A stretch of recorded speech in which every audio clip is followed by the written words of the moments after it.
1935च्या ॲक्टनुसार एकूण किती प्रांतांमध्ये बायकॅमेरल सिस्टम होती? 6. कोणत्या कायद्यामध्ये ICS एक्झामिनेशन? 1853 charter act. पहिल्यांदाच भारतीयांना व्हॉइसरॉयच्या एक्स्ट्रा काउन्सिलमध्ये जागा कोणत्या कायद्यानुसार? Extra council. 73 काउन्सिलमध्ये मिळाली ती, व्हॉइसरॉयच्या काउन्सिलमध्ये extra council. 1861 council act, right? ठीक आहे, द्या heading. Next, making of constitution, संविधानाची निर्मिती. भारत पारतंत्र्यामध्ये असताना टप्प्याटप्प्याने इंग्रज शासनाने भारतामध्ये ॲडमिनिस्ट्रेशन कसं चालवलं जावं यासाठी कायदे पाठवलेले, ते आपण काल किंवा लास्ट सेशनमध्ये बघितलं आहे.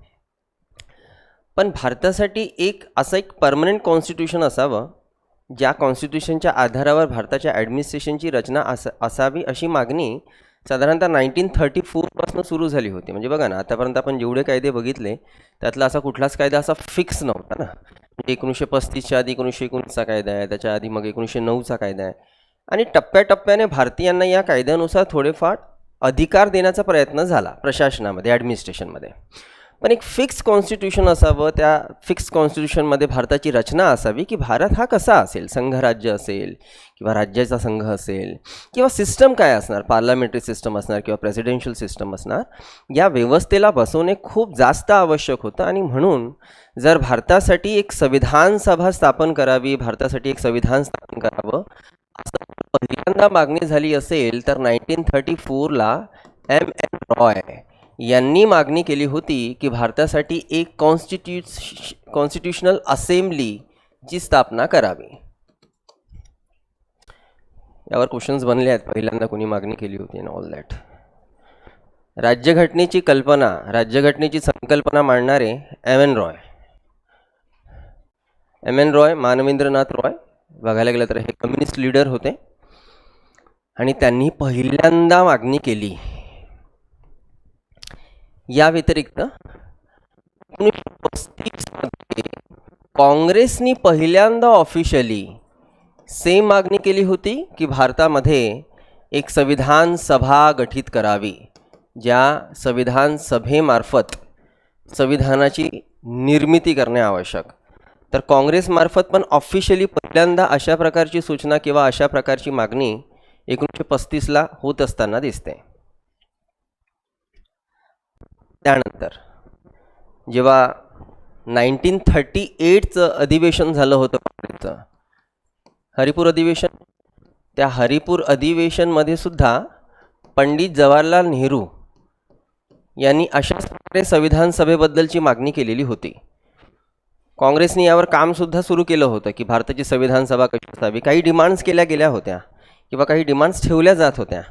डिमांड्स अशा होत्या की अशी एक असेंब्ली स्थापन करून द्यावी, ज्या असेंब्लीमध्ये सदस्य जे असणार ते भारतीय असणार आणि भारतीय सदस्यांना देशाचं संविधान बनवण्याचा अधिकार असेल. काही महत्त्वाचे डिमांड्स सरकारसमोर मांडले जाऊ लागले होते. पण ऑफकोर्स आपण 1938ला हो, लगेच तिकडे 1939ला जगातलं दुसरं महायुद्ध सुरू झालं आणि महायुद्धाच्या कालखंडामध्ये मग सगळ्या बाबी अतिशय शांत झाल्या ना. म्हणजे असे डिमांड्स वगैरे की संविधान सभा असावी किंवा संविधान असावं, अशा सगळ्या गोष्टी शांत झालेल्या. आता मागच्या मात्र 5-6 वर्षापासून ज्या काही डिमांड्स होत्या त्या आधारावर पहिल्यांदा ब्रिटिश गव्हर्मेंट 1940 मध्ये जेव्हा विन्स्टन चर्चिल हा इंग्लंडचा प्राईम मिनिस्टर होता, त्यांनी जेव्हा ऑगस्ट ऑफर जाहीर केली होती, तर त्या ऑगस्ट ऑफरमध्ये संविधान सभेची हलकी फुलकी तरतूद होती की भारतासाठी आम्ही एका संविधान सभेचं एक स्थापना करणार किंवा संविधान सभा आम्ही गठीत करणार. पहिल्यांदा इंग्रजांतर्फे, ब्रिटिश शासनातर्फे काही मिळालं असेल तर ते या ऑगस्ट ऑफरमध्ये होतं. एक हलक्या फुलक्या आशा जागृत झालेल्या होत्या की चला आता भारतासाठी कदाचित संविधान सभा लवकरात लवकर गठीत केली जाणार. त्यानंतर 1942ला जे मध्ये सुद्धा कॉन्स्टिट्यूशन असेंब्ली बद्दलची तरतूद होती. पण बघा इथे संविधान सभेची तरतूद जरी असली तरी याला महत्त्व माहीत आहे का नाही आहे? त्याच्या मागचं कारण असं आहे की ना ऑगस्ट ऑफर आपण एक्सेप्ट केलं होतं, ना क्रिप्स योजना आपण एक्सेप्ट केली होती. काँग्रेस आणि मुस्लिम लीग दोन्ही संघटनांनी या दोन्ही योजना फेटाळल्या होत्या ना, तर त्यामुळे इथे संविधान सभेची तरतूद जरी असली तरी पण त्याचं प्रॉपर इम्प्लिमेंटेशन नाही होऊ शकलं. फायनली जेव्हा 1946ला कॅबिनेट मिशन आलं तर त्या कॅबिनेट मिशनमध्ये क्लिअर प्रोव्हिजन होती की भारतासाठी एक संविधान सभा गठीत केली जाणार आणि त्या संविधान सभेमार्फत देशाचा संविधान जो आहे तो तयार केला जाईल. अशा प्रकारे पहिल्यांदा अति क्लिअर तरतूद प्रोव्हिजन कॅबिनेट मिशनच्या प्लॅनमध्ये आपल्याला दिसते. आणि फायनली जेव्हा आपल्या देशाची संविधान सभा स्थापन झाली तर ती कॅबिनेट मिशनमुळेच झाली. लक्षात घ्या. प्रश्न बनले आहेत की खालीलपैकी कोणत्या योजनेच्या आधारावर भारताची संविधान सभा जी आहे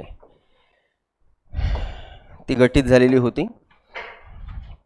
तर कॅबिनेट मिशननुसार संविधान सभेची स्थापना होणार होती. आता बघा होणार काय आहे ना, त्याला जरा समजून घ्या, नीट समजून घ्या की पुढचे जे आता इथनं 1946पासून आपण आहोत तर पुढच्या 1950पर्यंत पोहोचून चला एक 3.5-4 वर्षाचा जो प्रवास असणार आहे भारतीय इतिहासाचा, त्या प्रवासामध्ये होणार काय आहे? एक असेंब्ली स्थापन केली जाणार, एक सभा असणार आहे. ऑफकोर्स सभा आहे तर सभेचे सदस्य असतील. मग सभेचे सदस्य असतील तर ते सदस्य कोण? तर ते सगळे भारतीय असणार आहेत. लक्षात घ्यावं, संविधान सभेमध्ये एकही इंग्रज व्यक्ती नव्हता. जेवढे काही मेंबर्स दिसणार आहेत 389 मेंबर्स दिसतील, ते पूर्णच्या पूर्ण सदस्य हे भारतीय राहणार आहेत. ठीक आहे. अच्छा, ऑफकोर्स ते भारतीय राहणार आहेत, ते जाणार कसे ते मंडळी? तर यासाठी संविधान सभेच्या निवडणुका होणार आहेत, इलेक्शन्स होतील. इलेक्शन्समध्ये रिप्रेझेंटर कॅन्डिडेट्स उभे राहतील आणि ऑफकोर्स आता ते जे उभे राहणार आहेत त्यामध्ये काँग्रेसचे लीडर असणार आहेत, त्यामध्ये मुस्लिम लीगचे लीडर असणार आहेत, त्यामध्ये शेड्यूल कास्ट फेडरेशनचे लीडर असणार आहेत. अजूनही पक्ष होते, प्रजा पार्टी आहे किंवा कम्युनिस्ट पार्टी आहे. अपक्षसुद्धा असतात. आपण अपक्षाबद्दल याच्या आधी बोललो आहोत ना, म्हणजे जो व्यक्ती कुठल्याही पक्षाचा नाही आहे, जो इंडिपेंडेंटली उभा आहे त्याला आपण अपक्ष म्हणतो. तर असे काही अपक्षसुद्धा उभे असतील आणि ऑफकोर्स ज्याला सर्वाधिक मत मिळणार तो व्यक्ती तिथे निवडून येईल. ठीक आहे. आता ही सगळी मंडळी निवडून आल्यानंतर काय होणार आहे ना, आता ते सगळे जे सदस्य असणार ते संविधान सभेचे सदस्य असणार. त्या संविधान सभेच्या सदस्यांना सर्वात महत्त्वाचं काम असं आहे की संविधान तयार करणे आणि संविधान कसा असेल, काय असेल याबद्दल विचार मांडणे. आता फक्त मुद्दा असा होऊन जाईल की मी तुम्हाला सांगितलं नंबर की संविधान सभेमध्ये एकूण किती सदस्य होते, तर 389 मेंबर्स होते. त्याला आपण त्या कंपोजिशनला प्रॉपर मी इथे मांडतोच. आता 389च्या 389 सदस्य मिळून या देशाचं संविधान तयार करू शकतील का? शक्यच नाही आहे. आपल्याला त्यापैकी काही लोकांची मिळून वेगवेगळ्या कमिटीज बसवाव्या लागेल आणि वेगवेगळ्या कमिटीजला वेगवेगळे कामं द्यावे लागतील की बाबा आपण अमुक मुद्द्यावर विचार करावा. जसं एक्झाम्पल घेऊ की या देशामध्ये अनुसूचित जाती आणि जमातीसाठी काय प्रोव्हिजन असायला पाहिजे, यासाठी आपण जर एक कमिटी नेमली, त्या कमिटीमध्ये 5 सदस्य नेमले, तर ते 5 सदस्य एक्झाम्पल घेतोय आपण, ते 5 सदस्य अनुसूचित जाती जमातीच्या कल्याणासाठी घटनेमध्ये काय काय प्रोव्हिजन असाव्यात ते काढतील आणि ते काढून संविधान सभेसमोर मांडतील की बाबा अशा प्रकारे आपण अनुसूचित जाती जमाती करता करू शकतो. एक कमिटी आपण नेमू, जी कमिटी राहणार आहे मूलभूत अधिकाराबद्दल, की भारतीयांना कशा प्रकारे मूलभूत अधिकार द्यावे, कळते आहे का? अशा वेगवेगळ्या गोष्टीसाठी आपण कमिटीज नेमणार. देशाचा फ्लॅग कसा असेल ना, आपल्या देशाचा जो ट्राय कलर आहे तो कसा असणार, त्यासाठी सुद्धा आपण एक कमिटी अपॉइंट करू, जे विचार करतील की भारताच्या फ्लॅगमध्ये नेमके कोणती कलर असणे आवश्यक आहे किंवा काय डिझाईन असणे आवश्यक आहे याबद्दल विचार करण्याकरिता ते सगळे संविधान सभेचे सदस्य काम करतील, पण सगळ्यांना कामं वाटून दिले जातील. ठीक आहे. या सगळ्या कमिटीमध्ये जी सर्वात महत्त्वपूर्ण कमिटी आपण बघणार आहोत ती आहे ड्राफ्टिंग कमिटी, ती आहे मसुदा समिती. कारण की मसुदा समितीला हे काम होतं की मसुदा समिती मुळात देशाच्या संविधानाची संपूर्ण प्रोव्हिजन्स मांडेल की मूलभूत अधिकार. आता बघा कमिटीतर्फे हे आलेलं आहे, सूचना आली आहे की मूलभूत अधिकार अशी असतील, पण ते असे असतील तर ते नेमके द्यायचे कसे नागरिकांना आणि त्यावर काही रिस्ट्रिक्शन्स असणे आवश्यक आहेत का, त्या आर्टिकल्सला घेऊन काही सब आर्टिकल्स असणे आवश्यक आहे का, याबद्दलचा सर्व अभ्यास जो करेल तो ड्राफ्टिंग कमिटी करेल. तर मुळात संविधान पूर्ण तयार करण्याचं काम असणार आहे त्या संविधान सभेच्या एका कमिटीचं, ज्या कमिटीला आपण म्हणतोय ड्राफ्टिंग कमिटी. पण असं बिलकुल नाही होणार की ड्राफ्टिंग कमिटीने संविधान ड्राफ्ट केला आणि लागू केला, असं नाही होणार. एक एक्झाम्पल घेऊया की ही संविधान सभा आहे आणि संविधान सभेची एक ड्राफ्टिंग कमिटी आहे ज्याचा चेअरमॅन मी आहे आणि हे 2 सदस्य आहेत. तर आम्ही तिघं लोक मिळून विचार करणार की देशासाठी संविधान कसा असावा, देशासाठी संघराज्य कसं असावं, देशाचे नागरिकांचे मूलभूत कर्तव्य कसे असावे, हक्क कसे असावे, राज्यांचे हक्क कसे असावे, राष्ट्रपतीची रचना कशी असावी, प्रधानमंत्रीला कितपत काय अधिकार असावे, याबद्दलचा सगळा लिखित ड्राफ्ट आम्ही मिळून तयार करू. पण आता मिळून तयार केल्यानंतर काय, तर मिळून तयार केल्यानंतर आता तो ड्राफ्ट संपूर्ण संविधान सभेच्या समोर मांडला जाईल की बाबा आम्ही देशाच्या संघराज्याबद्दल असा विचार केलेला आहे, तुम्हाला तुमच्या सूचना सुचवायच्या असतील तर तुम्ही सुचवू शकता. क्लिअर. ऑफकोर्स सदस्य त्यावर आपल्या सूचना देऊ शकतात. ड्राफ्टिंग कमिटीला त्या सूचना पटल्या तर बिलकुल त्याला बदल केला जाणार, नाही पटल्या तर त्या प्रोव्हिजनला आपण पास करू. कळते. मूलभूत अधिकाराचा ठराव मी तुमच्यासमोर मांडला, ड्राफ्टिंग कमिटीने मिळून संविधान सभेसमोर मांडला.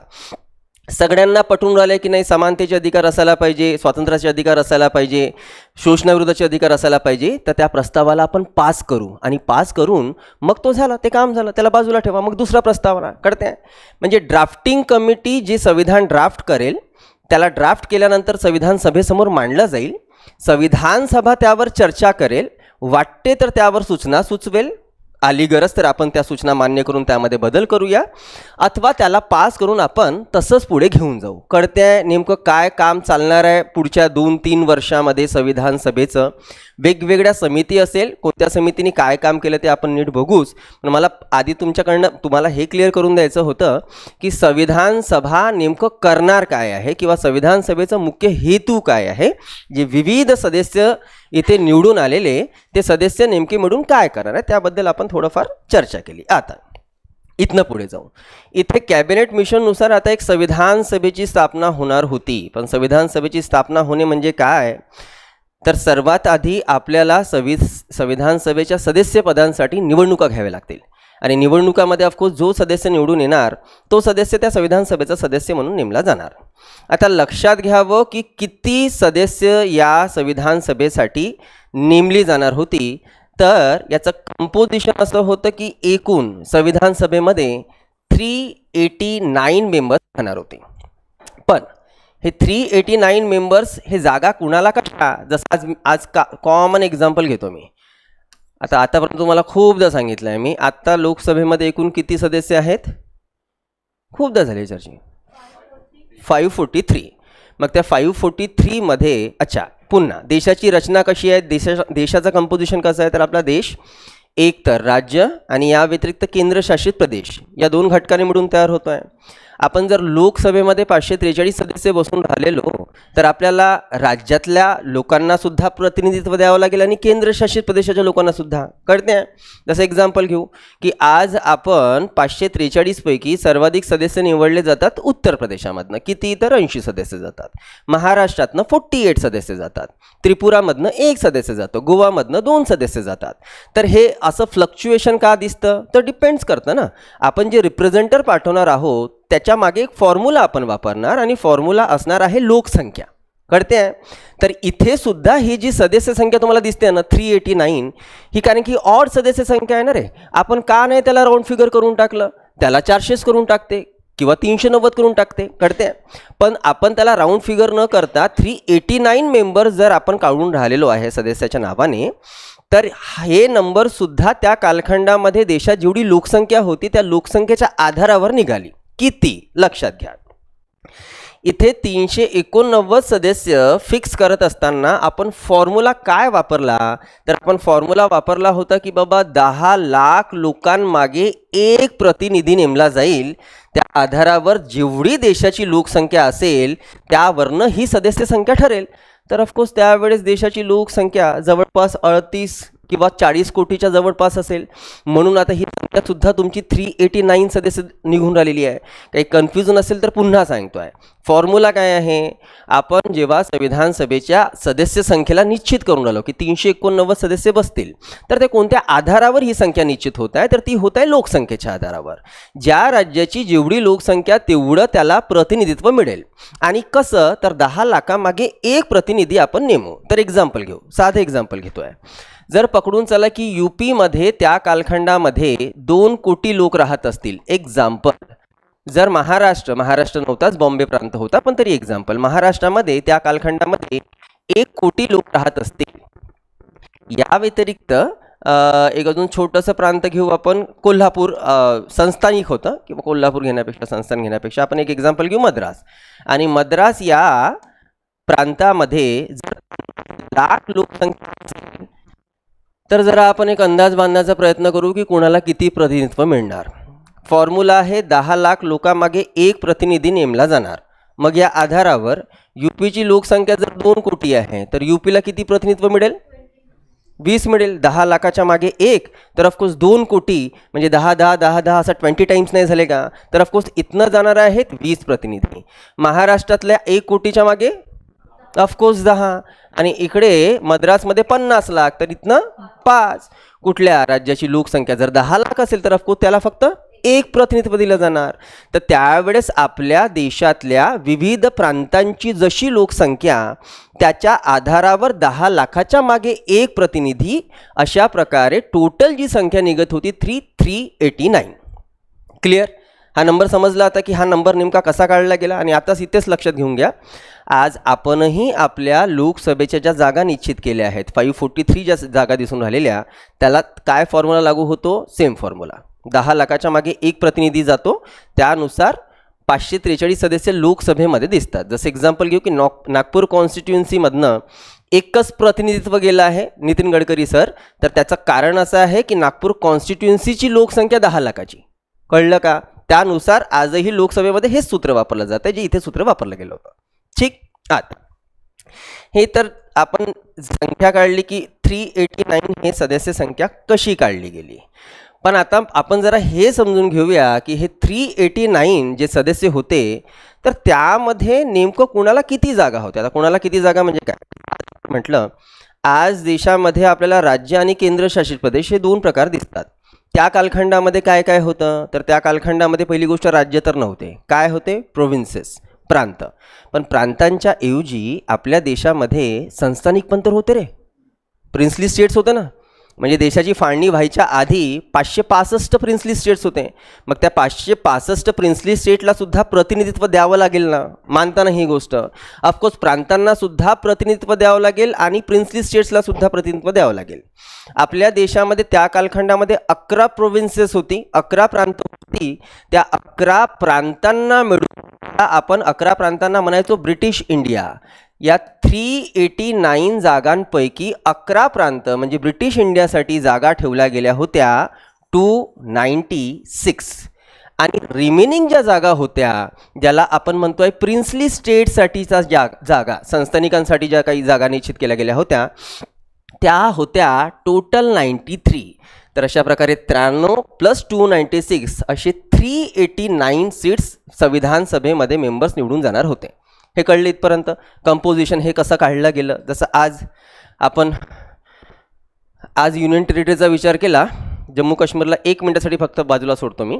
जम्मू काश्मीरला जर तुम्ही स्किप केलं तर उर्वरित केंद्रशासित प्रदेशामध्ये 13 सदस्य जे आहेत ते लोकसभेमध्ये निवडून जातात आणि राज्यांसाठी 530 जागा आहेत. तर राज्याचे 530 आणि केंद्रशासित प्रदेशाचे 13 म्हणजे 543 चालले आहेत. सेम त्या कालखंडामध्ये 11 प्रांतांसाठी 296 जागा आणि प्रिन्सली स्टेटला 93 असे 389 सीट जे आहेत त्या निश्चित केल्या गेल्या होत्या. क्लिअर? पण इथे अजून एक मजेची गोष्ट समजून घ्यावं लागेल. हे जे 296 सीट्स दिसते आहेत ना, या 296 सीट्समध्ये अजून एक हलकी फुलकी गडबड नाही, पण त्याला आपल्याला डिवाईड करावं लागेल. कशामध्ये?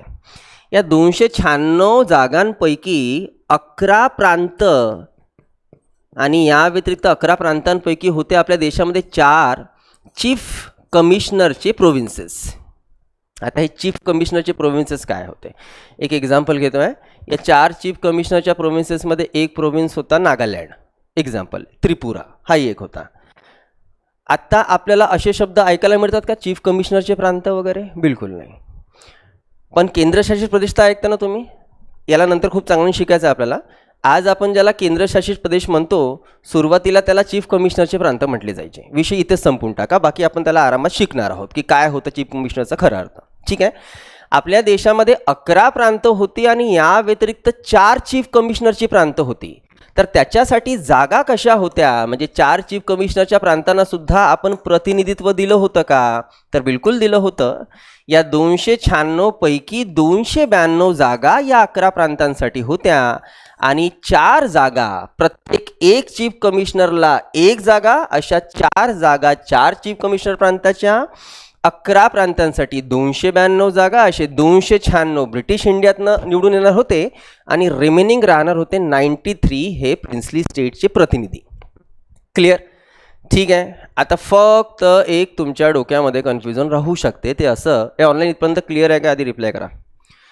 एक कन्फ्युजन हे राहू शकतं, मी तुम्हाला सांगितलं नंबर की बाबा प्रिन्सली स्टेट्स आपल्या देशामध्ये किती होते, तर 565, 565. पण मग त्या 565 संस्थानिकांना मिळून फक्त 93 जागा दिल्या जात आहेत. कळते आहे का? म्हणजे प्रत्येक एका संस्थानिकाला तर प्रतिनिधित्व देण्यात आलं नाही. तर हे काय गडबड आहे? तर मला सांगा, एक गडबड म्हणजे बघा काय, आपण काय सूत्र ठरवलं आहे, आपण एक प्रतिनिधी नेमत असताना 10 लाखाची लोकसंख्या कन्सिडर केली आहे की नाही? अरे आपल्या देशामध्ये छोटी छोटी प्रोव्हिन्सेस एवढी होती ना, प्रोव्हिन्सेसमध्ये प्रिन्सली स्टेट, ज्याला काही सीमा नाही. काही तर संस्थानिकांची राज्य अशी होती की ज्या राज्यामध्ये फक्त आणि फक्त 500 लोकसंख्या आहे. तर ते 500 लोकसंख्या असणाऱ्या संस्थानाला पण आपण काय सेपरेट प्रतिनिधित्व देणार का? तर आपण काय केलं की असे छोटे छोटे संस्थान जे आहेत, असे 10, 12, 15, 20ही राहू शकतात, त्यांना आपण एक केलं जोपर्यंत त्यांची लोकसंख्या 10 लाख होत नाही. तर मग अशा 8-10 प्रिन्सली स्टेटला मिळून मग आपण एकच रिप्रेझेंटर दिला, कारण की सूत्र आपलं 10 लाखाच्या मागे एक रिप्रेझेंटर होता. क्लिअर? ठीक आहे. चला, हां, आपण येऊ बिलकुल पुढे जायचं आहे की वोटिंगचा क्रायटेरिया काय, वोट कोण करणार, सामान्य जनता वोट करू शकत होती का, त्याला बघायचं आहे आपल्याला, नीट बघायचं आहे. ओके, आता इथे आपण जे 389 मेंबर्स बघून राहिलेलो, तर प्रश्न हा आहे की हा सर्वच्या सर्व सदस्य निवडून येणार होती का, म्हणजे इलेक्टेड राहणार होती का? हा एक मोठा प्रश्न आहे. तर त्या मोठ्या प्रश्नाचं उत्तर हे आहे की कॉन्स्टिट्युएंट असेंब्ली ही पार्टली इलेक्टेड आणि पार्टली नॉमिनेट होती. म्हणजे ती काही अंशतः निर्वाचित आणि काही अंशतः ती नामनिर्देशित होती.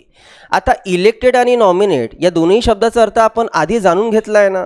इलेक्टेड म्हणजे कोण, तर त्या कॅन्डिडेटला इलेक्शनमध्ये उभं राहावं लागेल, ज्याला सर्वाधिक मते मिळतील तो व्यक्ती निवडून येणार, तो झाला इलेक्टेड.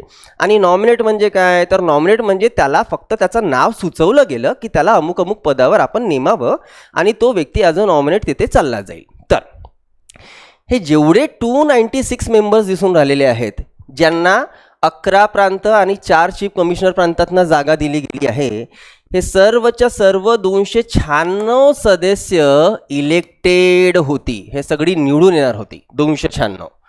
पण उरलेले जे 93 मेंबर्स दिसून राहिले, ज्यांना आपण म्हणतोय की प्रिन्सली स्टेटचे ते रिप्रेझेंटर्स राहणार आहेत, तर यांच्यासाठी निवडणूक ही तरतूद ठेवली गेली नव्हती. तर हे सर्वच्या सर्व 93 जे होते ते नॉमिनेट होते.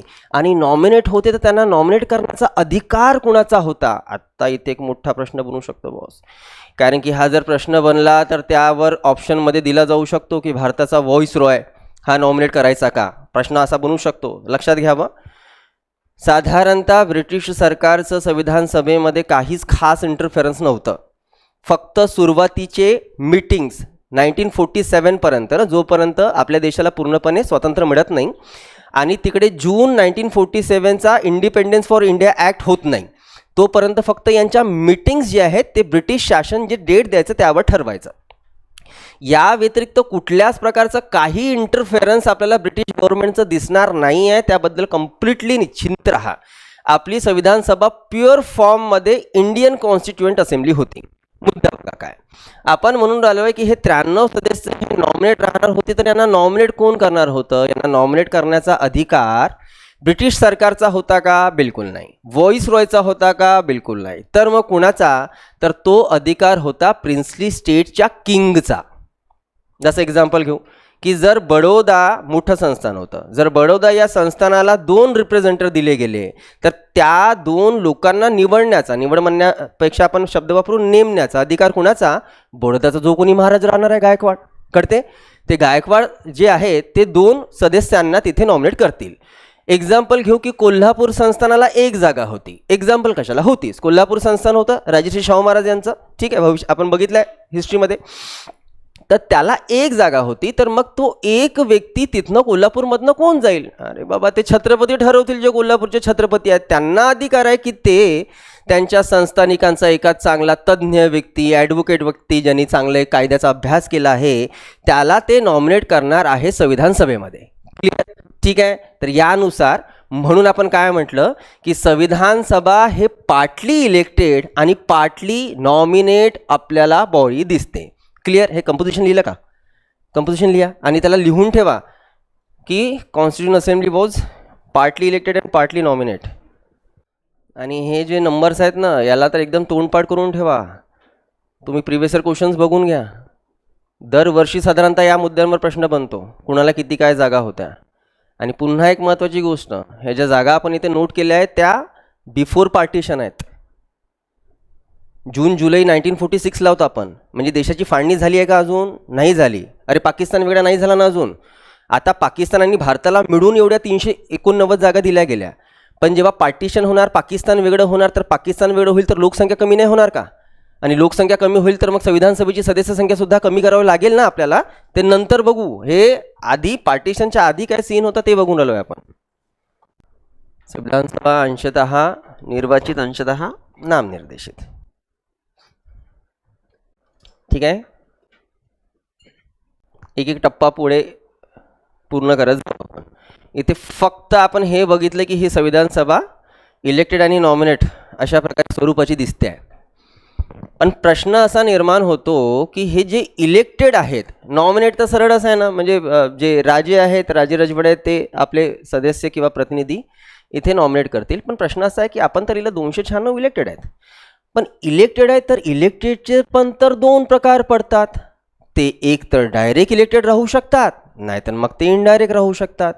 आपण हिस्ट्रीमध्ये कधीतरी बिलकुल बघितलं आहे की बाबा प्रत्यक्ष निवडून येणारा कसा असू शकतो आणि अप्रत्यक्ष निवडून येणारा कसा असू शकतो. तर एकदा बोलायचं आहे का डायरेक्ट इलेक्टेड आणि इनडायरेक्ट इलेक्टेड काय असतं? बोलायचं आहे? ओके, ठीक आहे. चला इकडे बोलून घेऊ आपण. एक एक्झाम्पल घेऊ आपण. सर नितीन गडकरी आणि दुसरं एक्झाम्पल घेऊ आपण द्रौपदी मुर्मू मॅडम. सांगण्याची गरज आहे द्रौपदी मुर्मू कोण आहेत? धन्यवाद. देशाचे राष्ट्रपती, ठीक आहे. आणि नितीन गडकरी सर जे आहेत ते MP आहेत, मेंबर ऑफ पार्लमेंट. दोघेही व्यक्ती जे ज्या पदावर बसले आहेत, म्हणजे हे संसदेचे सदस्य आहेत आणि हे देशाचे राष्ट्रपती आहेत, हे दोघेही व्यक्ती इलेक्टेड आहेत, दोघेही निवडून गेलेले आहेत. पण दोघांमध्ये एक बेसिक फरक आहे. एक व्यक्ती डायरेक्ट इलेक्टेड आहे आणि दुसरा व्यक्ती जो आहे तो इनडायरेक्ट इलेक्टेड आहे. हा दोघांमध्ये बेसिक फरक. कोण इनडायरेक्ट आणि कोण डायरेक्ट त्याच्याबद्दल बोलून घेऊ. आधी तर मला हे सांगा की तुमच्यापैकी आत्तापर्यंत विद्यार्थ्यांनी आता मागे झालेल्या 2024ला झालेल्या लोकसभा अथवा त्याच काळामध्ये झालेल्या विधानसभेच्या, महाराष्ट्र विधानसभेच्या निवडणुकीमध्ये मतदान आतापर्यंत कोणी कोणी केलं आहे? ओके, ठीक आहे. बाकीचे अजून मेन प्रवाहामध्ये यायचे. ठीक आहे. अच्छा, तुम्ही मतदान केलं तर त्याच्या काही वर्षाआधी देशाच्या राष्ट्रपतीच्या पदासाठी सुद्धा निवडणुका झालेल्या होत्या. तर तेव्हा तुम्ही मतदान केलं होतं का? नाही, बोलवलं नव्हतं तुम्हाला? त्यावेळेस नाही बोलवलं होतं? अच्छा, त्यावेळेस नाही बोलवलं होतं. त्याच्या मागचं कारण असं आहे, हे जे पद दिसून आले किंवा हे जे व्यक्ती दिसून आले द्रौपदी मुर्मू हे राष्ट्रपती, या निवडूनच गेल्या आहेत. फक्त फरक असा आहे की या डायरेक्ट निवडून नाही गेल्या, या इनडायरेक्ट निवडून गेल्या. नितीन गडकरी सर हे डायरेक्ट निवडून गेले. आता डायरेक्ट इलेक्शन कशाला म्हणतो आपण? तर डायरेक्ट इलेक्शन म्हणजे असं इलेक्शन ज्या इलेक्शनमध्ये जनता ॲज अ वोटर म्हणून स्वतः वोट द्यायला जाते आणि ज्या प्रतिनिधीला सर्वाधिक मते जनतेतर्फे मिळतात ती प्रतिनिधी निवडून आलेला घोषित केला जातो. जनतेतर्फे डायरेक्ट इलेक्टेड तो व्यक्ती आहे. पण सगळ्याच्या सगळ्या निवडणुका या प्रत्यक्ष मतदान पद्धतीने घेतल्या जाऊ शकत नाही. काही निवडणुका या अप्रत्यक्ष मतदान पद्धतीने म्हणजे इनडायरेक्ट इलेक्शन सिस्टमनी सुद्धा चालतात. जसं बेस्ट एक्झाम्पल घेतलं आपण द्रौपदी मुर्मू. जसं द्रौपदी मुर्मू किंवा राष्ट्रपतीच्या पदासाठी मतदान करण्याचा अधिकार सर्वसामान्य जनतेला नाही आहे. का नाही आहे? अरे घटनेने तरतूद करून ठेवली. का करून ठेवली त्याला आपण नंतर बघत बसू, जेव्हा प्रेसिडेंट शिकू. आधी हे समजून घ्या की राष्ट्रपतीच्या निवडणुकीमध्ये मतदान करण्याचा अधिकार कोणाचा असतो, तर राष्ट्रपतीच्या निवडणुकीमध्ये मतदान करण्याचा अधिकार लोकसभेच्या मेंबर्सला असतो, राज्यसभेच्या मेंबर्सला असतो. आणि या व्यतिरिक्त आपल्या देशामध्ये जेवढ्याही विधानसभा आहेत, ज्याला आपण असेंब्ली म्हणतो, राज्याच्या स्टेट असेंब्लीज, आणि जवळपास कशाला 31 विधानसभा आहेत भारतामध्ये, तर त्या 31 विधानसभेच्या सदस्यांनाच तो अधिकार असेल की ते मतदान करतील आणि मत देऊन राष्ट्रपतीला निवडून आणतील. जसं एक्झाम्पल घेऊया, पुढे जेव्हा आता राष्ट्रपतीच्या निवडणुका होतील नेक्स्ट टाईम, तेव्हा जो दिवस निश्चित केला जाईल यांच्या निवडणुकीसाठी, तर त्या दिवशी लोकसभा आणि राज्यसभेचे मेंबर्स, आणि या व्यतिरिक्त जसं महाराष्ट्र राज्याच्या विधानसभेमध्ये 288 सदस्य बसतात,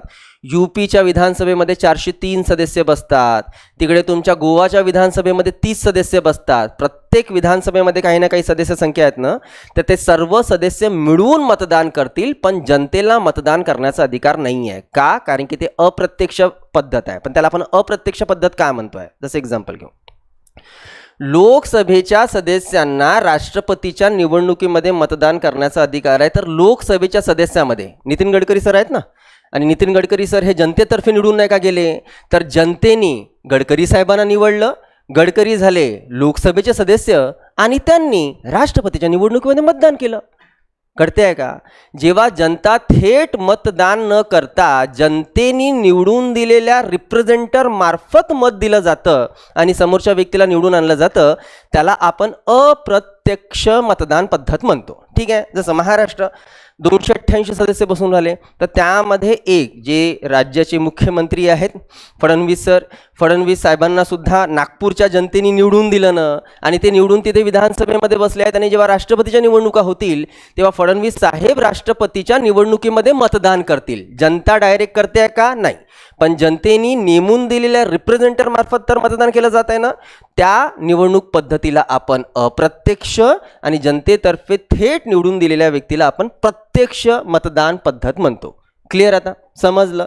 तर याला समजून घ्या की जी संविधान सभेचे सदस्य निवडून येणार आहेत 296, हे 296 सदस्य निवडून येतील. तर येतील कसे? डायरेक्ट की इनडायरेक्ट? तर हे सर्वच्या सर्व सदस्य निवडून येणार होते इनडायरेक्ट. हे डायरेक्ट नव्हते. म्हणजे जनतेतर्फे प्रत्यक्ष या सदस्यांची निवड होणार नव्हती, तर ते अप्रत्यक्षरित्या निवडून येणार होते. पण प्रश्न हा बनतोच की जर ते अप्रत्यक्ष पद्धतीने निवडून येणार होते, तर मग यांच्या निवडणुकीमध्ये मतदान करण्याचा अधिकार कोणाचा होता? तर लक्षात घ्या, आपल्या देशामध्ये त्यावेळी जेवढेही असेंब्लीज होत्या ना, असेंब्ली विधानसभा होत्या ना 1935च्या कायद्यानुसार, तर आपण बघितलं की बाबा 11 प्रांतांसाठी विधानसभा आणि त्यातल्या त्या 6 प्रांतांसाठी तर बायकॅमेरल सिस्टम सुद्धा होत्या, विधान परिषद सुद्धा होत्या.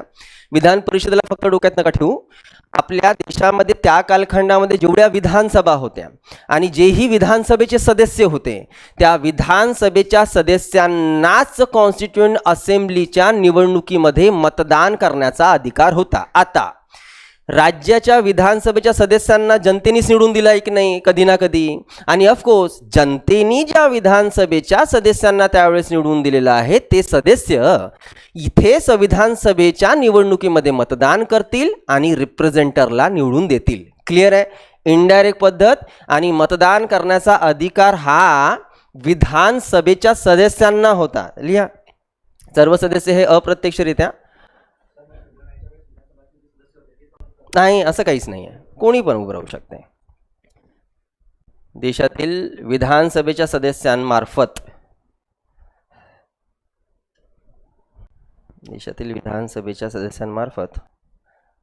संविधान सभेचे सदस्य निवडून येणार होते.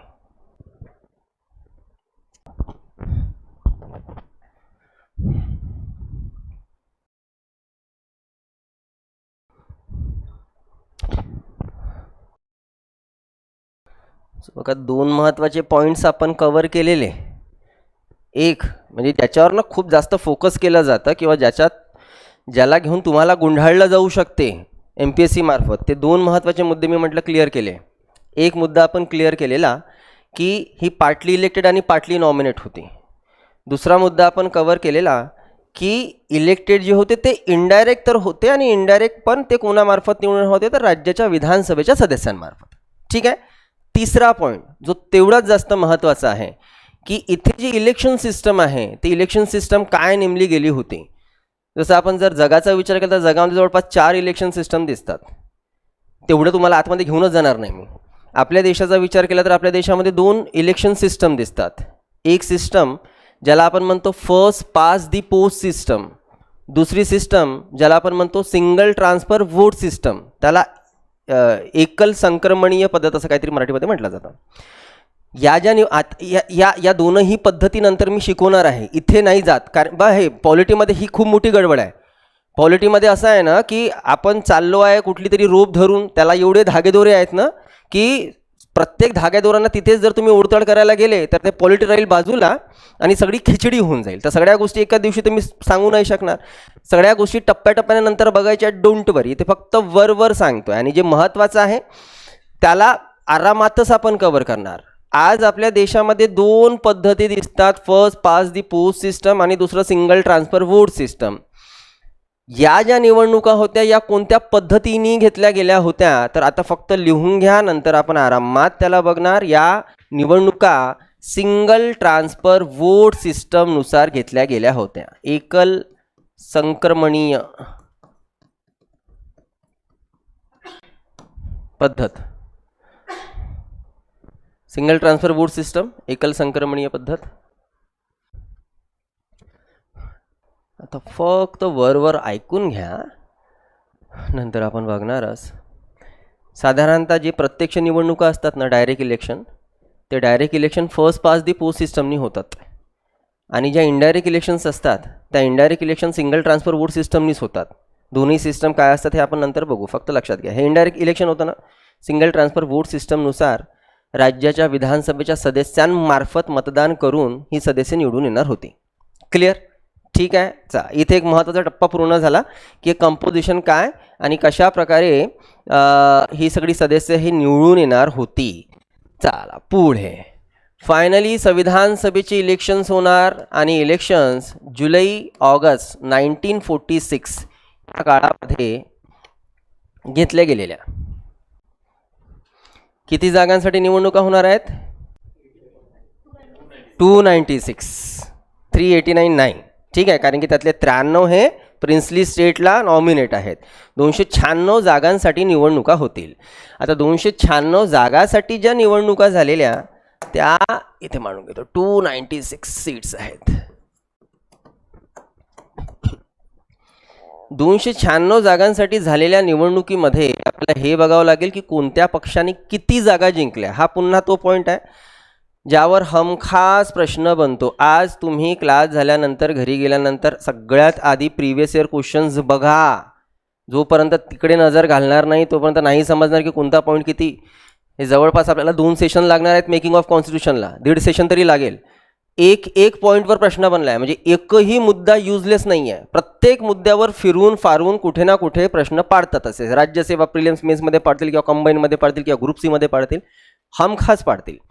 इथे पुन्हा हा एक महत्त्वाचा पॉईंट की त्या 296 सीट्ससाठी ज्या निवडणुका झालेल्या तर त्या निवडणुकीमध्ये कोणत्या पॉलिटिकल पार्टीने किती जागा जिंकल्या. ऑफकोर्स आपल्या देशाची सर्वात सक्षम आणि मजबूत त्यावेळेस जी पॉलिटिकल पार्टी होती ती तर होती काँग्रेस. तर हा अंदाज तर बिलकुलच बांधला जाऊ शकतो की काँग्रेसने जम्मून जागा जिंकल्या असाव्याची गोष्ट आहे. त्यानंतर जर आपण दुसरी पक्ष बघितला जो तेवढाच महत्त्वाचा आणि मजबूत होता तर तो होता मुस्लिम लीग. तर मुस्लिम लीगने सुद्धा कदाचित चांगल्या जागा जिंकल्या असाव्यात. तर आधी तर आपण या 2 पक्षाचं बघून घेऊ, कारण की 90% जागा यांनी जिंकल्या होत्या रे. मुस्लिम लीग आणि काँग्रेसनी जवळपास 85 ते 90% जागा जिंकल्या. उर्वरित जागा कोणी जिंकल्या ते आपण बघणारच. इथे 296 सीट्समध्ये काँग्रेसनी टोटल आणि मुस्लिम लीगनी टोटल ज्या जागा जिंकल्या होत्या त्यांचं नंबरिंग निघतं की काँग्रेसनी 296 पैकी 208 जागा आणि मुस्लिम लीगनी 73 जागा जिंकल्या होत्या. तर विचार करू शकता की 296 पैकी 208 जर एकच पॉलिटिकल पार्टी जिंकून राहिलेलं तर काँग्रेसचा दबदबा किती होता कॉन्स्टिट्युएंट असेंब्लीमध्ये. अच्छा, मुस्लिम लीगनी सुद्धा त्यांच्या लोकसंख्येच्या आधारावर बऱ्यापैकी मजल मारली आहे. 73, नॉट बॅड, मोठी संख्या आहे. आता याला आपण कम्प्लीट करून टाकू. जर आपण या दोन पार्टीचाच विचार केला तर काँग्रेस 208, मुस्लिम लीग 73, म्हणजे या दोघांनीच म्हणून किती जागा जिंकल्या आहेत 281, राईट. त्याला नीट घेऊन चाला, यावर प्रश्न बनतो. 208 आणि 73 म्हणजे दोन पार्टीनीच 281 जागा जिंकल्या. 296 सीटसाठी निवडणुका झाल्या, 281 यांनीच जागा जिंकल्या. तर आता उरल्या किती रे जागा? 15च उरल्यात ना, ठीक आहे. तर या 15 जागा कोणी जिंकल्या यावर विशेषतः प्रश्न बनतो. आता उरलेल्या 15 जागा नेमक्या कुणाच्या हिस्स्यामध्ये गेल्या? तर या 15 जागापैकी 8 जागा या जिंकल्या होत्या अपक्षाने, जे इंडिपेंडेंट होते, इंडिपेंडेंटली ते निवडून आलेले. आणि उरलेल्या आता 15 पैकी 8 तर अपक्ष झाले, तर उरले कोण? 7 जागा. तर या 7 जागा छोट्या छोट्या 7 पॉलिटिकल पार्टीनी जिंकलेल्या होत्या. जसे एक पॉलिटिकल पार्टी होती schedule caste federation, doctor Bhimrao Ambedkar निवडून आलेले, ती एक जागा झालेली. एक कम्युनिस्ट पार्टीला मिळाली, ती एक जागा झालेली. अशा 7 पार्टीनी एक एक अशा 7 जागा जिंकल्या. क्लिअर? छोट्या छोट्या पक्षांनी 7 जागा जिंकल्या, एक पक्षाने. असंही लिहू शकता की 7 छोट्या पक्षांनी या 7 जागा जिंकून आलेले. एक्झाम्पलसाठी schedule caste federation, communist party लिहू शकता. शेड्यूल कास्ट फेडरेशनला 1 जागा, कम्युनिस्ट पार्टीला 1 जागा. क्लिअर आहे ना? याला बोलायचं पुन्हा. क्लिअर? 296 पैकी 208 काँग्रेस, 73 मुस्लिम लीग, उरल्या 15 पैकी 8 अपक्षाला, उरल्या 7 जागा 7 छोट्या पक्षांनी जिंकलेल्या. एक्झाम्पल जसं शेड्यूल कास्ट फेडरेशन आपण घेतलं, 1 जागा त्यांनी जिंकली होती. कम्युनिस्ट पार्टीने 1 जागा जिंकली होती. सिख पार्टीने 1 जागा जिंकली होती. नाही, येतो त्याच्यावर येतो. आता आधी याला आपण हिशोब काढून टाकला. मग जर आपण हे समजून घेऊया की काँग्रेस आणि मुस्लिम लीग यांनी उभे केलेले सर्वच प्रतिनिधी जिंकून आले होते का? तर याचं उत्तर आहे बिलकुल नाही. जसं आधी तुम्हाला कन्फ्यूज करतो, मग एकदम प्रेमाने समजून देईल. काँग्रेसनी 9 जागा किंवा काँग्रेसतर्फे 9 जागा काँग्रेस 9 जागांवर जिंकू शकली नाही. तसंच मुस्लिम लीगसुद्धा 5 जागांवर जिंकू शकले नाही. आता आपण म्हटलं की काँग्रेस 9 जागा जिंकू शकल्या नाही आणि मुस्लिम लीग 5 जागा जिंकू शकल्या नाही. याचं सरळ त्याचं हे असं निघतं, अर्थ असं निघतं की काँग्रेसनी आपले टोटल प्रतिनिधी उभे केले असतील 208 आणि 9 217. मुस्लिम लीगनी आपले टोटल प्रतिनिधी उभे केले असतील 73 आणि 5 78. या 217 प्रतिनिधींना उभं केलं काँग्रेसतर्फे, त्यापैकी 9 हरले, 208 जिंकले. म्हणून आपण म्हटलं की काँग्रेस 9 जागा जिंकू शकली नाही जिथे त्यांनी आपले प्रतिनिधी उभे केले होते.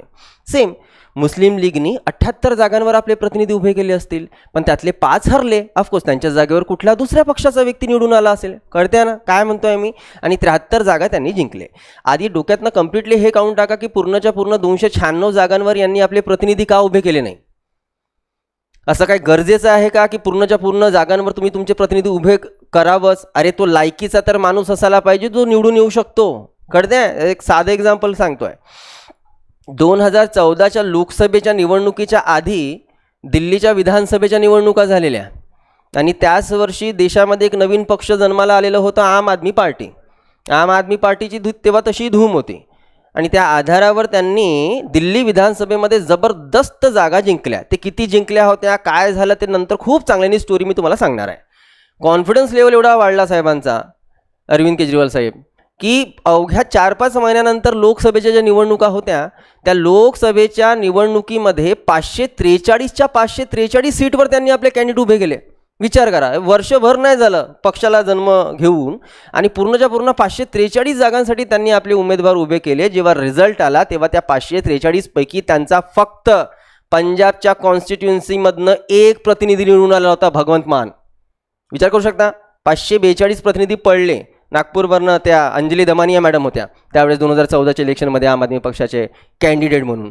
तर असं गरजेचं नाही आहे तो लायकीचा तर व्यक्ती असायला पाहिजे जो उभा राहील. जसं एक्झाम्पल घेऊ, नागपूरमध्ये जोपर्यंत नितीन गडकरी सर आहेत तोपर्यंत छोटे मोठे पक्ष म्हणतो, ठीक आहे काँग्रेस चांगली टक्कर देऊ शकते, आता 2024 इलेक्शनमध्ये जबरदस्त टक्कर दिली होती गडकरी साहेबांना, पण त्याच्या व्यतिरिक्त हे जे छोटे मोठे पक्ष आहेत रे, त्यांनी उगाच आपले चुल्लू मुल्लू उभे करून काय अर्थ आहे?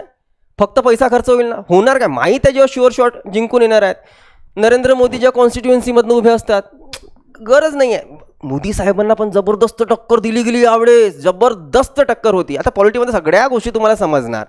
आपल्याला फक्त मेजॉरिटी बघून चालत नाही रे, की ठीक आहे आज सत्तेमध्ये हा पार्टी आहे रे, ठीक आहे पार्टी आहे, पण पर्सेंटेज ऑफ वोट त्यांना किती पडले होते, अपोजिशनला किती पडले होते, या बाबी बघणे शिकणे आवश्यक होऊन जाते. त्या बाबी आपण बघणार. क्लिअर झाला हा पॉईंट. 9 जागा सोडून काँग्रेसने 208 जागा जिंकल्या, 5 जागा सोडून मुस्लिम लीगने 73 जागा जिंकल्या. चला इथे इलेक्शन झालं, सदस्य निवडून आलेली, आणि आता इथे संविधान सभेचं काम का सुरू होईल. आपण ॲक्च्युली तेच बघणार आहोत की मेकिंग ऑफ कॉन्स्टिट्यूशनमध्ये देशाचं संविधान कसा तयार केलेला, कसा झालेला, तो भाग आपण बघून राहिलेलो. पण त्याच्या आधी जरा एक नंबर आपण काढूनच घेऊ, कारण की पुढच्या काहीच काळामध्ये देशाची फाळणी झाली आणि देशाची फाळणी होऊन 1/3 पॉप्युलेशन पाकिस्तानच्या नावाने वेगळी झाली. मग जर देशाच्या लोकसंख्येमधनं 1/3 लोकसंख्या कमी झाली तर आपल्याला संविधान सभेच्या जागा कमी कराव्या लागतील ना. आपण जर फॉर्म्युला लोकसंख्या ठेवला होता 10 लाखाच्या मागे 1, आता जसं एक्झाम्पल घेऊ, जेव्हा संविधान सभा तयार झालेली तर त्या 389 सदस्यांमध्ये कराचीच्या कॉन्स्टिट्युएन्सीमधनं, लाहोरच्या कॉन्स्टिट्युएन्सीमधनं, किंवा मग तिकडे अजून आपण बघायला गेलं रावलपिंडीच्या कॉन्स्टिट्युएन्सीमधनं जे पाकिस्तानचे एरियाज आहेत तिथले प्रतिनिधी नसतील का? पण आज जर पाकिस्तान वेगळा झाला तरी पण आपण संविधान सभेच्या जागा तेवढ्याच ठेवायच्या का? म्हणजे ते संविधान सभेमध्ये मुस्लिम लीगचे सदस्य येऊन बसणार आहेत का? प्रश्नच नाही ना. तर आपल्याला जागा कमी कराव्या लागतील आता, की आफ्टर पार्टिशन संविधान सभेच्या जागा किती उरल्या होत्या, तर पार्टिशन नंतर संविधान सभेच्या जागा उरल्या होत्या 299. तुम्हाला बिफोर पार्टिशन आफ्टर पार्टिशन दोन्ही मुद्द्यावर प्रश्न बनतात बरं का, लक्षात घ्या. आणि सरळ सरळ काढू. या 299 पैकी ब्रिटिश इंडियाला किती होत्या, म्हणजे प्रांतांना सरळ सरळ लिहून देतो आहे, आणि संस्थानिकांना किती होत्या.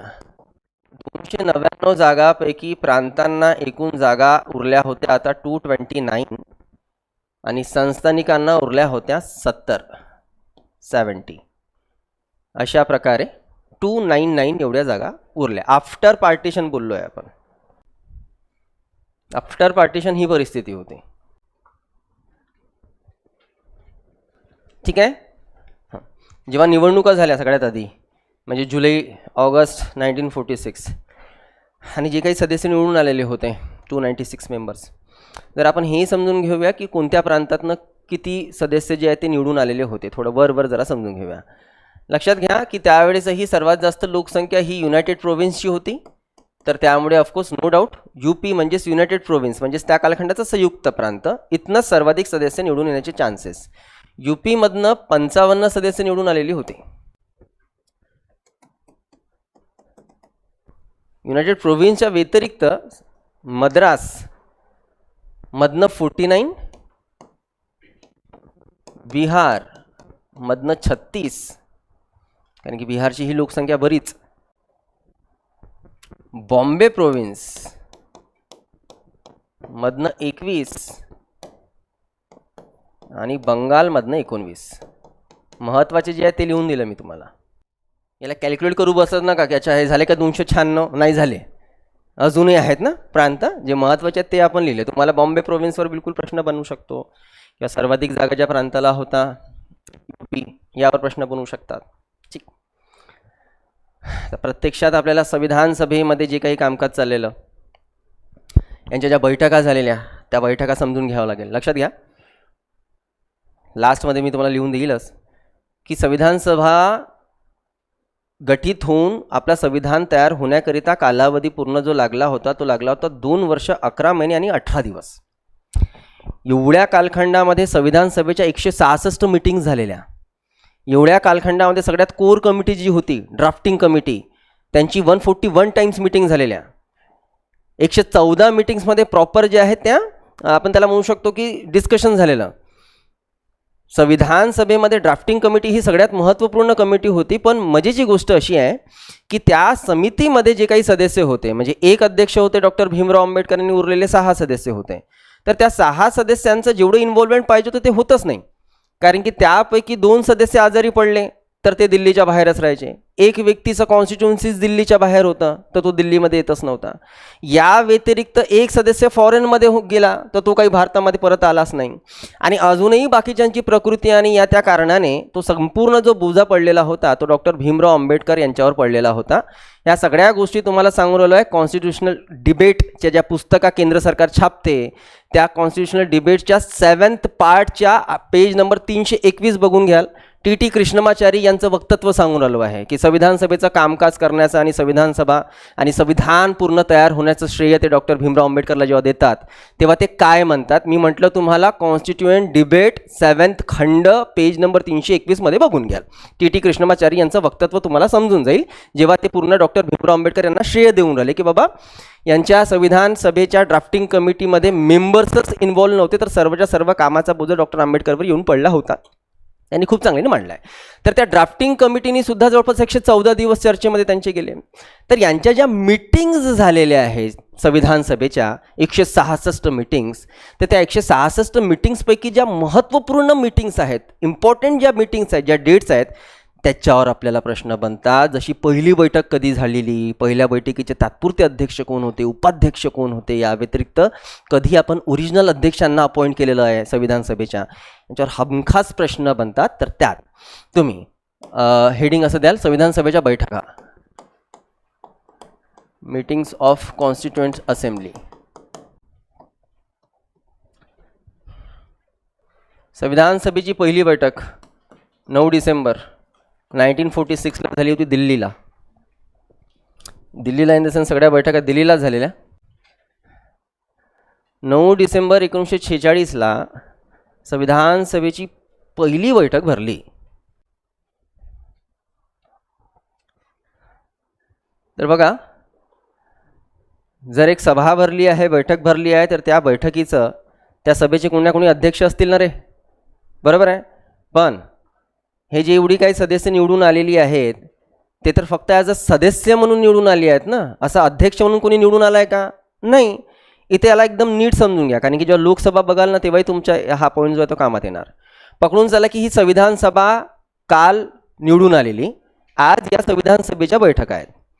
तर आज ही बैठक सुरू करण्याकरिता अध्यक्षस्थानावर आपल्याला कुठल्या ना कुठल्या व्यक्तीला बसवावं लागेल ना. अध्यक्षच बसणार नाही तर बैठक सुरू कशी होईल? ठीक आहे.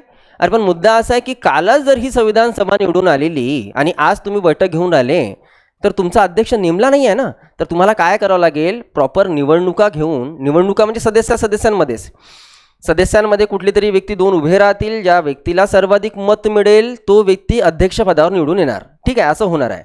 अरे पण हे काम करण्याकरिता पण तर आपल्याला कोणी ना कोणी तात्पुरता अध्यक्ष नाही का लागेल. तात्पुरता अध्यक्ष म्हणतोय. जसं आपण जर इथे आज सगळे कालच निवडून आलो ना, आज आपली बैठक भरली, तर आजच्या दिवसाची बैठक चालवण्याकरिता आपण आपल्यामधनंच एक तात्पुरता व्यक्ती अध्यक्षपदावर जर नेमला तर पुढे मग आपण ओरिजिनल अध्यक्षाला अपॉइंट करू शकतो. कळते?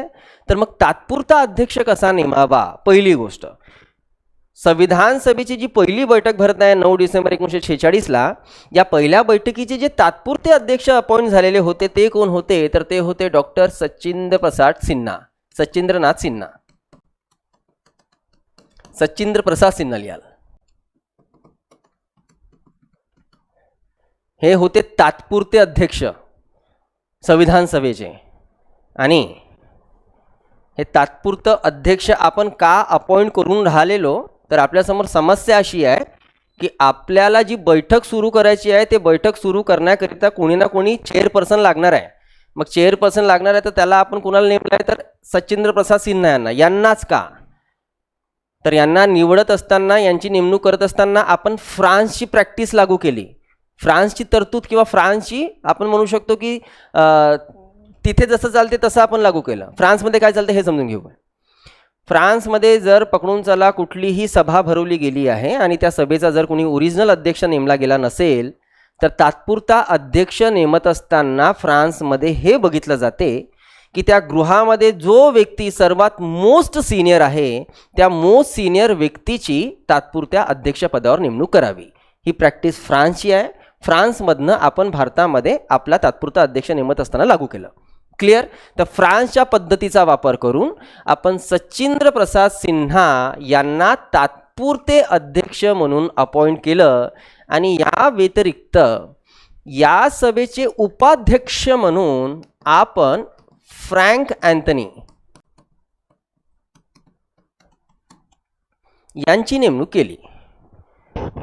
तर फ्रँक अँथनी ठरतात तात्पुरते उपाध्यक्ष, SP सिन्हा सचिंद्र प्रसाद सिन्हा ठरतात तात्पुरते अध्यक्ष. अध्यक्षाची निवड अध्यक्षांची नेमणूक करत असताना आपण फ्रान्समधनं पद्धत लागू केली. जो गृहाचा सर्वात सिनियर आहे तो व्यक्ती अध्यक्षपदावर. ही जी पहिली बैठक भरली त्या पहिल्या बैठकीमध्ये टोटल मेंबर्स जे उपस्थित होते ते मेंबर्स होते 211. मागच्या एडिशनमध्ये लक्ष्मीकांत सरांनी अजून एक नंबर दिलेला दिसतो. या दोन्ही नंबरपैकी एक फायनल नंबर आपण नंतर घेऊच, पण आधीपासून एकच नंबर आढळतो की पहिल्या बैठकीमध्ये संविधान सभेचे फक्त 211 सदस्य उपस्थित होते.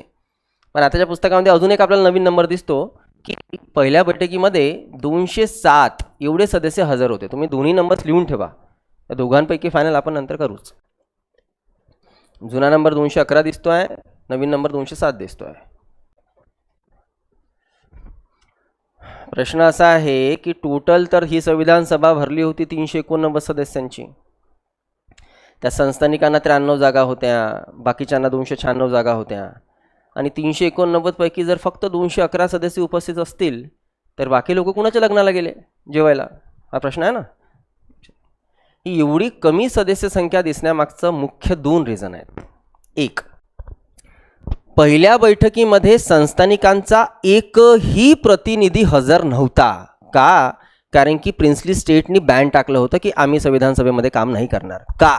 कारण की ते स्वप्नभाऊ लागले होते की आता देश आझाद होईल ना तर आपण आपलं संस्थानही वेगळं करून टाकू आणि आपल्यानुसार आपल्या संस्थानाचा कारभार करू. त्यामुळे संस्थानिकांनी संविधान सभेच्या पहिल्या बैठकीमध्ये बैठकीला बॉयकॉट केलं. ठीक आहे, हे कारण 93च्या 93 गायब आहेत म्हणून ही संख्या कमी दिसते आहे. दुसरं मेजर कारण की मुस्लिम लीगनी सुद्धा संविधान सभेच्या पहिल्या बैठकीमध्ये त्या सभेला बॉयकॉट केलं.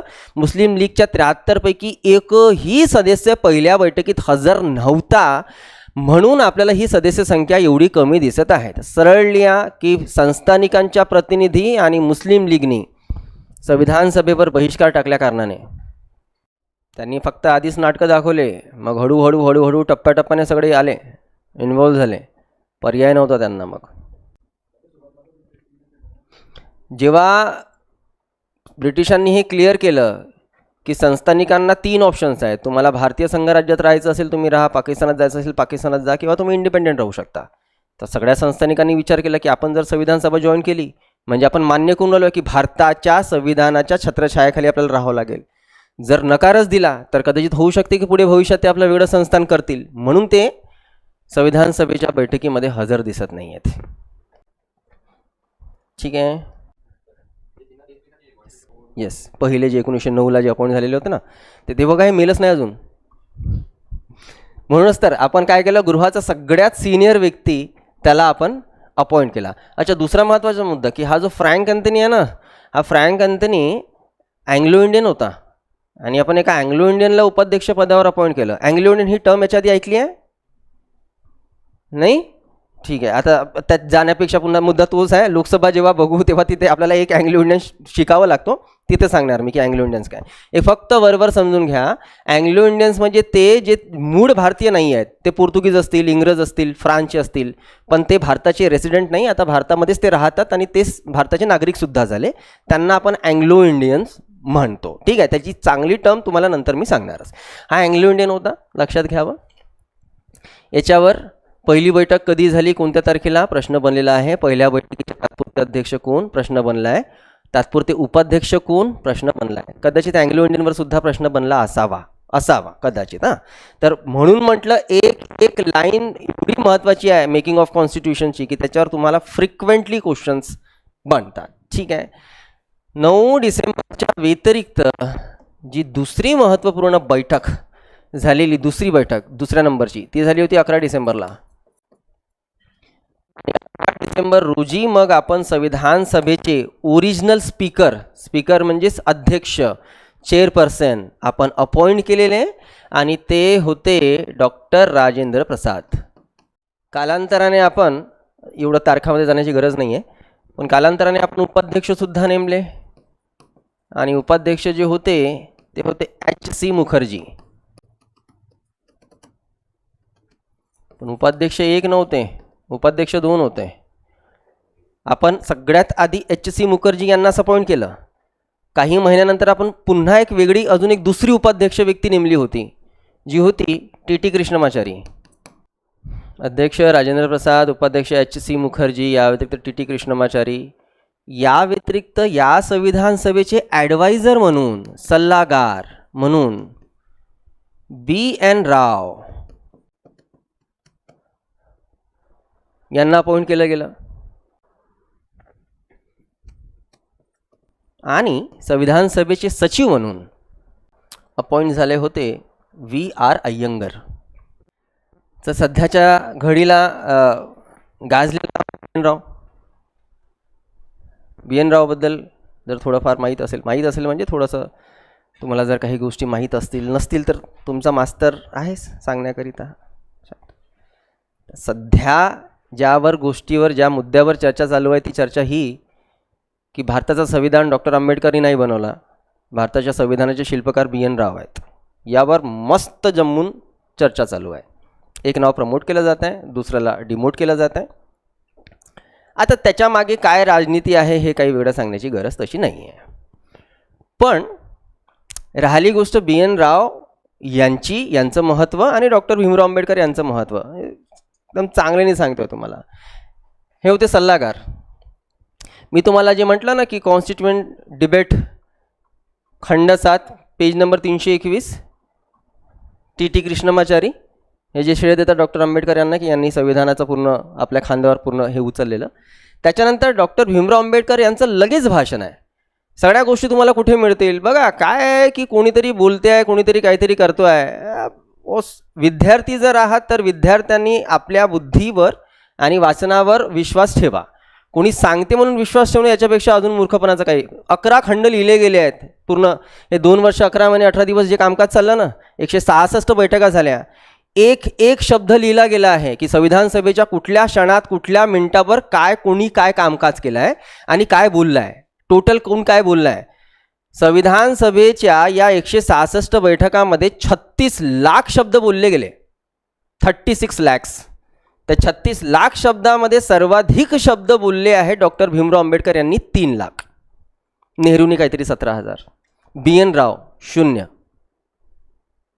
0. सगळं दाखवून देणार मी विथ प्रूफ. ठीक आहे. आता मुद्दा आहे, मी तुम्हाला म्हटलं की टी कृष्णमाचारी यांचं वक्तव्य झाल्यानंतर डॉक्टर बाबासाहेब आंबेडकर उठले आणि त्यांनी म्हटलं की या संविधानाला बनवण्याचं काहीसं श्रेय B.N. राव यांना सुद्धा जाते. त्यांनी दिलगिरी दाखवली. ते म्हणतात की B.N. राव यांना सल्ला जाते. आता का जाते तर लक्षात घ्या. ते होते ॲडवायझर, सल्लागार. त्यांचं काम आहे सल्ला देणे. तर सल्ला देणे म्हणजे काय, खूप सिंपल भाषेमध्ये सांगतोय, खूप साध्या आणि सोप्या भाषेमध्ये सांगतोय. सासूनी सुनेला सल्ला दिला की आज डाळ बनव आणि एक काम कर, मी मसूर भिजू घातलेली आहे आणि कांदे कापून ठेवलेले आहे, त्याचा वापर कर. आणि सुनेने मस्तपैकी तडका देऊन 1 नंबर डाळ बनवली. तर डाळ बनवण्याचा श्रेय कोणाला चालला आहे याच्यानुसार सासूला. कळते आहे का. एक मुद्दा, एक ॲडवाईस देण्याचं काम यांचं होतं B.N. राव यांचं की देशाच्या नागरिकांना अधिकार असतील, देशाच्या राज्याचे जे आहे ते DPSPs असतील, director principal of state policies, राष्ट्रपती हे पद आपण ठेवूया, देशाला संघराज्य करूया, प्रधानमंत्री हा सर्वोच्च असणार, पार्लमेंटरी असणार. अरे पण त्याच्या प्रोव्हिजन्स काय असतील, तर त्या प्रोव्हिजन्स तयार करण्याचं काम ड्राफ्टिंग कमिटीचं होतं. डॉक्टर आंबेडकर हे ड्राफ्टिंग कमिटीचे अध्यक्ष होते. तर B.N. राव यांनी सल्ला आणि त्याला प्रोव्हिजन देण्याचं काम. अरे प्रोव्हिजन देणे हे काय तुम्हाला एवढं सोपं वाटते का. म्हणजे मी म्हटलं की ठीक आहे देशाच्या नागरिकांना अधिकार असावा, हां ठीक आहे, फक्त अधिकार असावा. अरे अधिकार कोणते असावे, तर आपल्याला आपल्या संविधानाने समानतेचा अधिकार दिला आहे, स्वातंत्र्याचा अधिकार दिलेला आहे, धर्मस्वातंत्र्याचा अधिकार दिला आहे, अगेन्स्ट एक्सप्लॉटेशनचा अधिकार दिलेला आहे. या व्यतिरिक्त जर बघायला गेलं तर रेमिडियसचे अधिकार दिलेले आहेत. अच्छा, हे अधिकार तुम्हाला दिले आहेत. फ्रीडम ऑफ स्पीचचा अधिकार दिला आहे, कुठेही तुम्ही रेसिडेंट राहू शकता, तुम्ही कुठेही ट्रॅव्हल करू शकता. हे सर्व अधिकार आहेत. हे सर्व अधिकार आहेत, तर त्या अधिकारावर काही रिस्ट्रिक्शन सुद्धा आहेत. तर रिस्ट्रिक्शन्स कुठे असावे, किती असावे, कितपत असावे, यासाठी विचार विमर्श करून त्या प्रोव्हिजन्स लिखित ठेवणे हा खूप मोठा टास्क होता, जो ड्राफ्टिंग कमिटी करते. एक तर प्रोफेसर हे सुद्धा म्हणतात की जेव्हा BN राव यांना ॲडवायझर बनवलं गेलं होतं, मजेची गोष्ट सांगतो, डॉक्टर भीमराव आंबेडकर 389 जागांमध्ये 296 जागांपैकी ज्या कॉन्स्टिट्युन्सीमधनं निवडून आले होते ना, ती कॉन्स्टिट्युन्सी होती ईस्ट बंगालची. आणि आफ्टर पार्टेशन ती जागा कमी गेली, तर ते ॲज अ सदस्य हटले. सेम टाईम झालं असं की तिकडे देशाच्या 1947 इंडियन इंडिपेंडन्स ॲक्ट लागू झाला आणि इंग्रजांनी क्लिअर केलं की बाबा तुम्ही फटाफट तुमच्या देशाचं संविधान तयार करा, अथवा आम्हाला या देशाची जी त्याला आपण म्हणू शकतो की जे ॲडमिनिस्ट्रेशन आहे ते इनडायरेक्टली चालवावं लागेल. मग देशाचं संविधान फटाफट तयार कसं करावं, तर मग BN राव यांना काँग्रेसनी पाठवलं अमेरिकेमध्ये सर्वात आधी, त्यानंतर इंग्लंडमध्ये. कशासाठी? त्यांच्या देशाच्या संविधानाचा अभ्यास करण्याकरता की बघा आपल्या देशामध्ये आपण कशाप्रकारे संविधान लागू करू शकतो. अमेरिकेत आणि इंग्लंडमध्ये BN रावला एकच सल्ला दिला गेला की बाबा तुमच्या देशामध्येच असा व्यक्ती आहे ज्याला कायद्याचं खूप चांगलं ज्ञान आहे आणि तो व्यक्ती मुळात देशाचं संविधान तयार करू शकतो. राव यांनी येऊन काँग्रेसला हा सेम सल्ला दिला आणि तेव्हा कुठे पुन्हा डॉक्टर आंबेडकर यांना संविधान सभेमध्ये अपॉइंट केलं गेलं. ड्राफ्टिंग कमिटी नेमली गेली 29 ऑगस्ट 1947. हे सगळं देशाच्या स्वातंत्र्यानंतरची गोष्ट आहे. आणि तेव्हा मग ते झाले अध्यक्ष आणि तिथनं मग त्यांचं काम जे आहे ते सुरू झालं. तर नो डाऊट BN राव काय, अरे पूर्ण 389 सदस्यांना आपण हे देणार, ज्याला क्रेडिट म्हणणार, त्यात काहीच वाद नाही आहे. संविधान सभेचे जे सदस्य होते त्यांनी संविधान तयार केला, मुद्दा तो नाही आहे. पण त्याच्या मूळ ज्या प्रोव्हिजन्स होत्या त्या ड्राफ्टिंग कमिटीने लिहिलेल्या आणि तिथले जे अध्यक्ष होते त्या अध्यक्षाचा रोल जरा जास्त महत्त्वाचा आहे. ठीक आहे. आता तसंही बघा काय आहे की सध्या तरी परिस्थितीमध्ये काही भरपूरशा गडबडी चालू आहेत. काल तर देशाच्या इतिहासामध्ये हाईट होऊन गेली आहे, म्हणजे एवढी मोठा घटना आजपर्यंत देशामध्ये घडली नाही अशी कालही देशाने बघितली. चीफ जस्टिसवर जोडे फेकले गेले. याच्यापेक्षा घृणात्मक काही नाही राहू शकत. म्हणजे मी सुप्रीम कोर्टला एवढ्या खालच्या दर्जाने हिनावलेलं कधीच नाही बघितलं आहे. सुप्रीम कोर्ट याच्याबद्दल तुम्ही एक शब्द नाही काढू शकत, ब्र नाही करू शकत. पण करता काय, आता सुप्रीम कोर्टचा चीफ जस्टिस एक दलित असल्या कारणाने तो चीफ जस्टिस आहे या नजरेने त्याला बघणारच नाही ना कोणी. तो दलित आहे या नजरेने बघितलं जाते आणि म्हणून या सगळ्या गोष्टी, या ट्रीटमेंट आणि हे सगळे बिहेवियर आज दिसते आहे. सध्या आहे परिस्थिती आहे, खूप काही चर्चा चालू आहे. सुप्रीम कोर्टच मात्र त्यासाठी एकमेव असा इलाज आहे जो या सगळ्या गोष्टीला नीट करू शकते. याच्या व्यतिरिक्त अजून कोणामध्ये ती ताकद नाही. सुप्रीम कोर्टच सगळ्या संविधानाच्या प्रोव्हिजन्सला लागू करण्याची ताकद ठेवते, बाकी कोणी ठेवत नाही. कुणामध्ये ते दम नाही आहे. सुप्रीम कोर्ट करू शकते. आपण बघणार सुप्रीम कोर्टचं कितपत काय महत्त्व आहे. पूर्ण कंपोजिशन आणि हे सगळे सदस्य त्यांना काही महत्त्वाची. अजून एक पॉईंट ॲड करून ठेवून द्या की संविधान सभेचं जे निशाण होतं, साईन जे होतं ते होतं हत्ती. नाही, त्याची माहिती नाही मिळत, हत्तीबद्दलची माहिती नाही मिळत.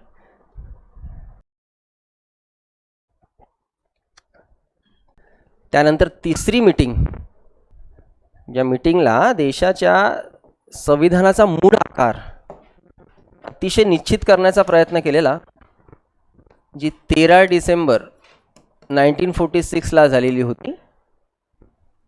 आणि या बैठकीमध्ये सगळ्यात महत्त्वपूर्ण घटना ती ही की या बैठकीत पंडित जवाहरलाल नेहरू यांनी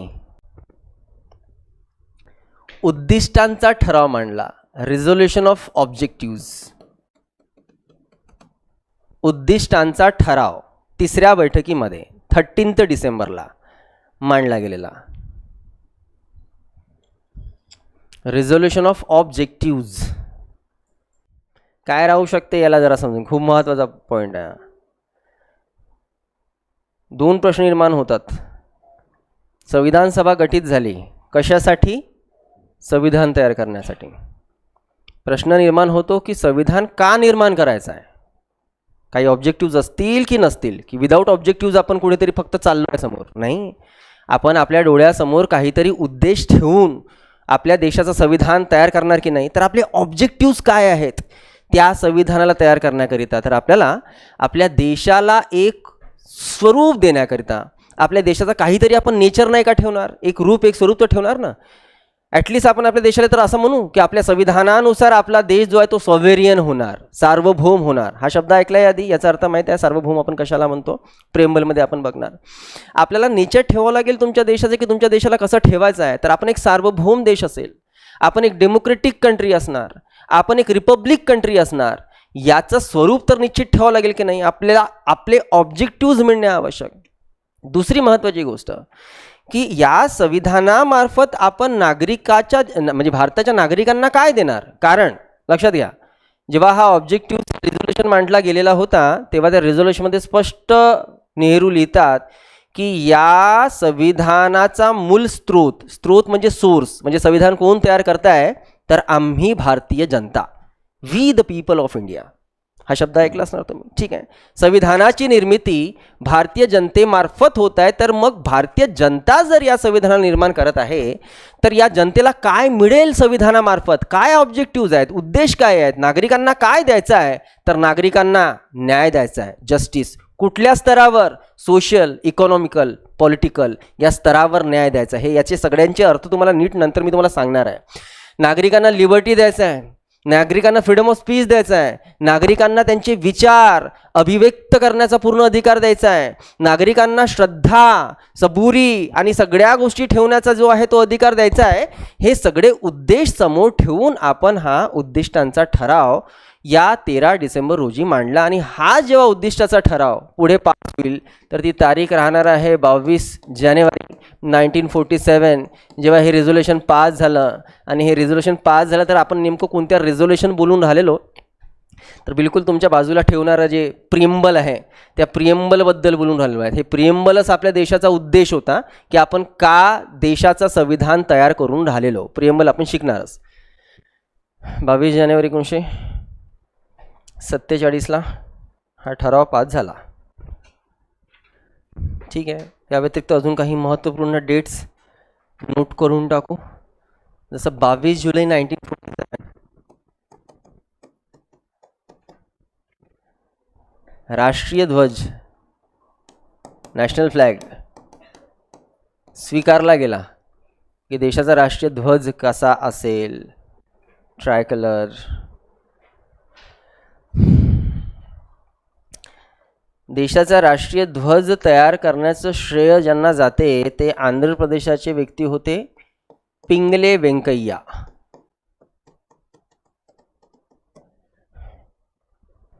पिंगले वेंकय्या यांनी राष्ट्रीय ध्वज डिझाईन केलेला.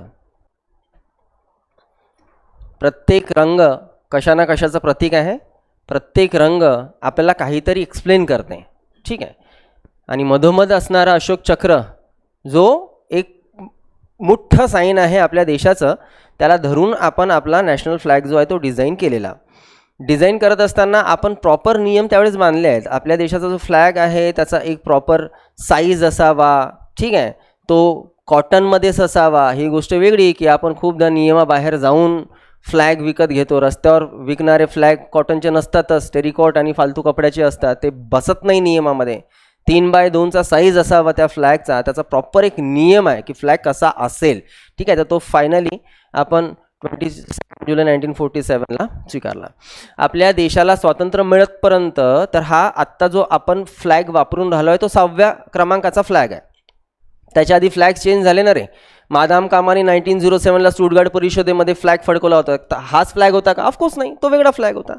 इतिहासामध्ये 6 फ्लॅग होऊन गेलेले. आता पिंगले वेंकय्या यांनी डिझाईन केलेला फ्लॅग.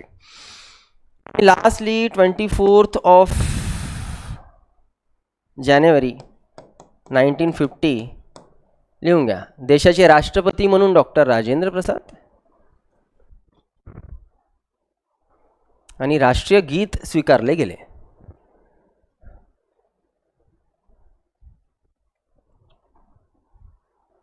चोवीस जानेवारी 1950ला, ठीक आहे. त्यानंतर हेडिंग देऊन ठेवा, कारण की अजून भरपूर वेळ लागेल आपल्याला याला संपवायला. ड्राफ्टिंग कमिटी हेडिंग देऊन ठेवा. मसुदा समिती.